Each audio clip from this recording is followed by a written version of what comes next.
Good morning, students. I am your science teacher Sujit Kumar. Today I am going to teach you soil erosion and conservation.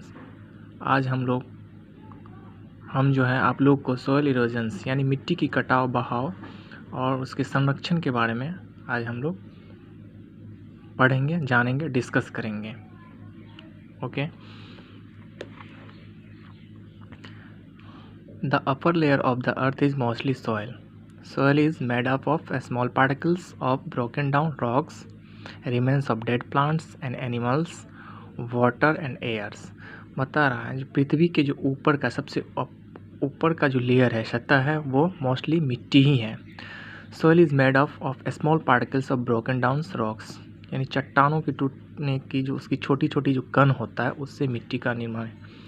यानी चट्टानों के टुकड़े से remains of dead plants and animals, जानवरों और plants, मरे हुए जानवरों और प्लांट्स के अवशेषों से, बचे हुए अवशेषों से, पानियों से, हवा से जो है मिट्टी का निर्माण होता है, मिट्टी बनता है. Plants grow in soil and use the minerals present in it.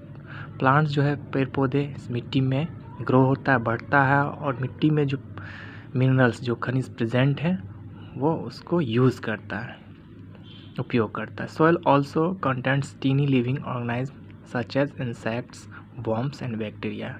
इस मिट्टी में आपको छोटे छोटे सजीव जीव जो है वो भी हैं, जैसे कि इंसेक्ट्स, कीड़े मकोड़े हो गए, वर्म्स हो गए, बैक्टीरिया हो गया. इम्पोर्टेंस ऑफ सॉइल, मिट्टी की महत्व के बारे में हम लोग जानेंगे, पढ़ेंगे. Plants use the nutrients in the soil to grow and make food. पौधे जो हैं न्यूट्रिएंट्स का उपयोग करता है, मिट्टी में से पोषक तत्व का उपयोग करता है बढ़ने के लिए और अपना भोजन बनाने के लिए. All animals depend on plants directly और इनडायरेक्टली फॉर फूड. और जितने भी जानवर हैं, एनिमल्स हैं, वो आपको प्लांट्स पे ही डिपेंड से, पेड़ पौधे पे ही डिपेंड से, डायरेक्टली और indirectly. The soil is very important for life. इसलिए सॉइल जो है, मिट्टी जो है, ये जीवन का सबसे महत्वपूर्ण पार्ट है, इम्पोर्टेंट थिंग्स है. देखिए, प्लांट्स जो ग्रो होता है मिट्टी पे, मिट्टी से वो न्यूट्रिएंट्स होता है जिसकी मदद से वो ग्रो होता है, अपना भोजन बना पाता है. और उस प्लांट्स को कौन यूज़ करता है? तो प्लांट्स के द्वारा हम लोग भी, हम ह्यूमन बींग्स भी जो है अपना भोजन प्लांट से ही प्राप्त करते हैं. और जितने भी एनिमल्स हैं वो प्लांट पे ही डिपेंड है, डायरेक्टली और इनडायरेक्टली. अब डायरेक्टली इनडायरेक्टली यहाँ पे आपको क्या बताया जा रहा है? तो कुछ एनिमल्स हैं जो आपको प्लांट्स खाते हैं, पेड़ पौधे ही खाते हैं, लीफ खाते हैं, पत्तियाँ खाते हैं. और कुछ एनिमल्स जो हैं वो आपको दूसरे एनिमल्स का फ्लैश खाते हैं, मांस खाते हैं. तो इसीलिए एनिमल्स जो है वो आपको डिपेंड है प्लांट्स पे, डायरेक्टली और इनडायरेक्टली. तो जो एनिमल्स प्लांट खाता है तो वो प्लांट को खा के जीवित है, और जो एनिमल्स अदर एनिमल्स का मांस खाता है तो वो उसका. अगर मान लीजिए जो एनिमल्स जो प्लांट खाता है अगर वो जीवित नहीं रहे, अगर वो नहीं मिले, तो जो मांसाहारी एनिमल है वो जी पाएगा? नहीं जी पाएगा. इसीलिए जितने भी एनिमल्स हैं वो डायरेक्टली और इनडायरेक्टली जो है डिपेंड से, निर्भर है प्लांट्स पे. Now many animals live in the soil. Rabbits, ants and earthworms are example of animals that make their home in the soil. We use products from the soil to build our homes. इसके अलावा बहुत सारे ऐसे animals हैं जो मिट्टी में रहते हैं, जैसे कि रैबिट्स हो गया, अर्थवर्म हो गया, इंसेक्ट्स हो गया, जो अपना घर मिट्टी में बना के रहता है, मिट्टी में बनाता है और रहता है. इसके अलावा we use products from the soil. मिट्टी का बना हुआ प्रोडक्ट्स जो है हम यूज़ करते हैं, घर बनाने में करते हैं, इवन कुछ अभी भी यूटेंसिल्स में भी किया जाता है. How is soil formed? मिट्टी कैसे बनता है, मिट्टी कैसे फॉर्म्ड होता है? Soil is formed by the breaking down of rocks into small pieces by a process called weathering. मिट्टी का जो निर्माण जो होता है यानी चट्टानों के छोटे छोटे टुकड़ों में टूटने से. और यह जो चट्टान जो छोटे छोटे टुकड़ों में जो टूटता है, इसकी जो प्रोसेस है, ये जो प्रक्रिया है, उस प्रक्रिया को वेदरिंग कहा जाता है.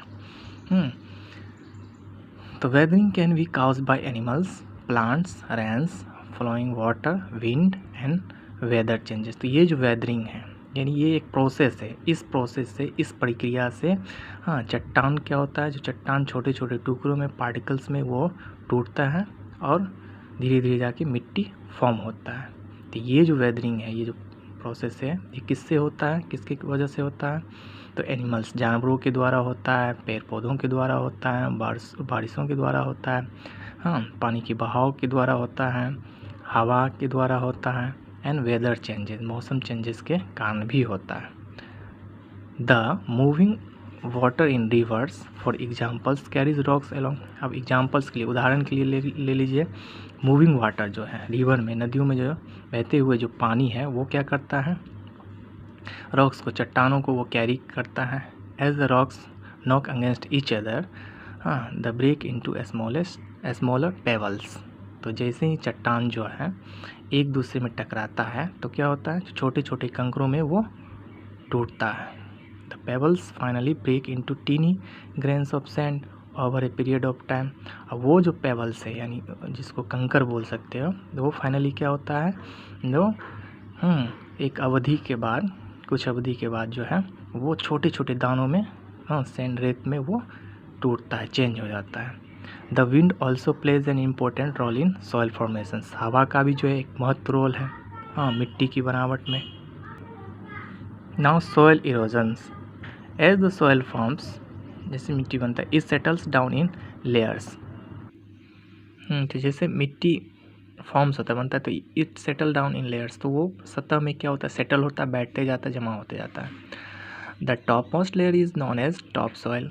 और टॉप मोस्ट लेयर जो है, सबसे ऊपर का जो लेयर है, सतह है, उसको टॉप सॉइल बोला जाता है, टॉप सॉइल बोला जाता है। The top soil has humus and is the fertile layer of the soil. ये टॉप सॉइल में आपको ह्यूमस होता है जो ऊपर, जो बहुत ही उपजाऊ होता है, उपजाऊ मिट्टी होता है। Some time the top soil is carried away by wind और water to different place.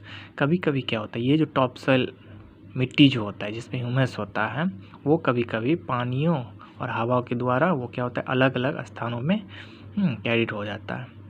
This removes the fertile portions of the soil and hence the land become barren and unfit for farming. और इस movement के कारण, इस remove के कारण क्या होता है, जो फर्टाइल जो पोर्शन, मिट्टी का जो फर्टाइल पोर्शन था, वो क्या होता है, जो अलग जगहों पे चला गया, और वहाँ की जो प्लेस है वो आपको बैरन हो जाता है, बंजर हो जाता है, जो कि फार्मिंग के लिए वो अनफिट हो जाता है। यहाँ पे, वहाँ पे क्रॉप्स आपको ग्रो नहीं हो पाएगा, नहीं हो पाता। द प्रोसेस ऑफ वाटर और wind carrying away soil is called soil erosions. और यह जो प्रोसेस है, जो प्रक्रिया है, यानी मिट्टी कटाव की जो ये जो प्रक्रिया है, पानियों और हवा के द्वारा जो मिट्टी की जो कटाव है, यानी एक स्थान से दूसरे स्थान जाना ही सॉइल इरोजन कहलाता है। इरोजन बाय वाटर, वाटर के द्वारा, पानी के द्वारा कैसे होता है, इसके बारे में जानेंगे। As rainwater flows over the land, it carries a part of the soil with it. जैसे ही वर्षा की पानी लैंड पे फ्लो होती है, बहती है, प्रवाह होती है, तो वो अपने साथ मिट्टी के पार्ट जो है, भाग को वो कैरी कर लेता है।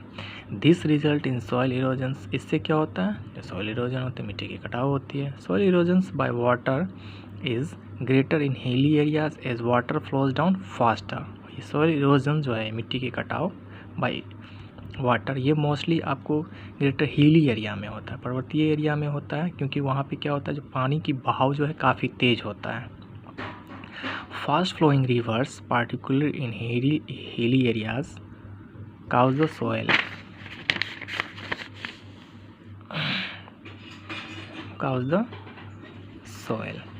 तो फास्ट फ्लोइंग रिवर्स जो है पार्टिकुलर इन द